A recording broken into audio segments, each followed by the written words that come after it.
All right. I asked Schaeffer about this recording device that Gerald J.R. Olson had because during trial testimony, Scrocky and Olson put forward the idea that it simply could not be turned on and off in the presence of the defendants.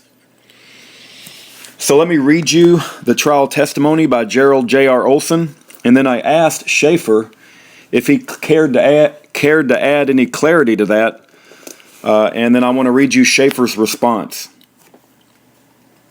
So Scrocky says to Olson, this is when Scrocky has Olson on the stand.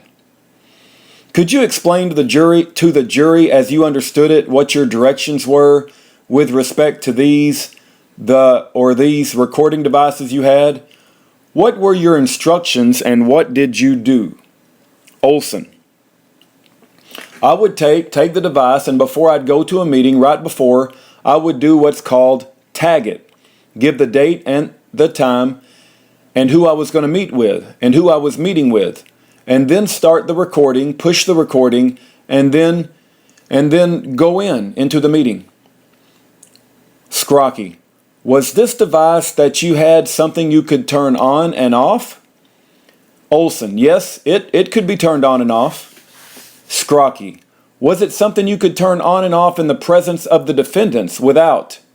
Olson interrupts. No. Scrocky. Without being noticed? Olson. No, definitely not. It would have blown the cover for sure, turning it on and off. Scrocky. Because you had to do what to it? Olson. You had to physically take it and push some small buttons on it, and there was a little hole you had to look in to make sure a light was on or off. Scrocky. So not something you could do without being noticed.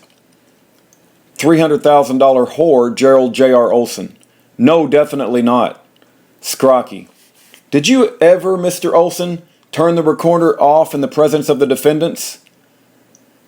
$300,000 whore, Gerald J.R. Olson. No, sir, I didn't. Okay, now that's what they testified to in court. I wrote to Schaeffer, I haven't heard from you lately, Schaeffer. They disciplining you again? Regarding the Olson testimony below, he claims that he could not and did not turn on and off the recorder in the presence of the defendants. Just curious if you care to add clarity to this testimony. Okay, here's how Schaeffer responded. Rudy. That snake Olson could just reach in his pocket and turn the recorder on and off. He did just that several times on February the 19th to conceal his most aggressive pushes for crime. Let me read that part again.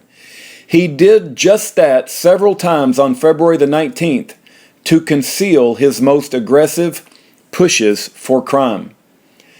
There is a very, very distinctive rustling sound that is 2 or 3 times louder than any other scuffling noises on the tape.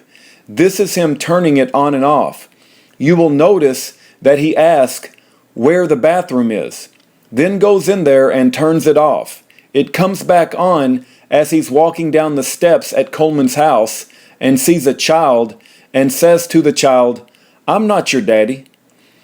The testimony below is just Scrocky soliciting a lie. It's more of the same. Highly calculated, preemptive deceit. Schaeffer.